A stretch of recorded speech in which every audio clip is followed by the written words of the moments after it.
You can have the Ukrainians, the Russians, and clearly the Americans at the table talking, but we've got to have specifics to get to a point. President Trump has been very, very clear.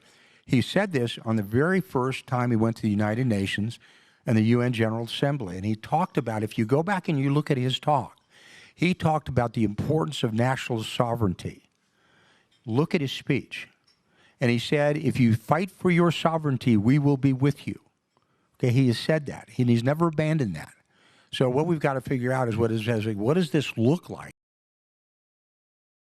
So the Europeans, who have provided as much or more support than the Americans in this process, you don't think should be at the table directly. You think it should be two protagonists. I said I'm a school of realism.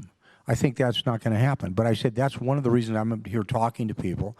One of the reasons we're going out, we're doing it, to making sure that their positions are well known, that when we go into these positions, they're well stated.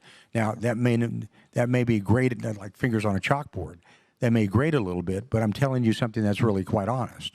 So if you, part of the problem that we looked at when you looked at Minsk too, there was a lot of people at the table that really had no ability to execute some type of peace process, and it failed miserably.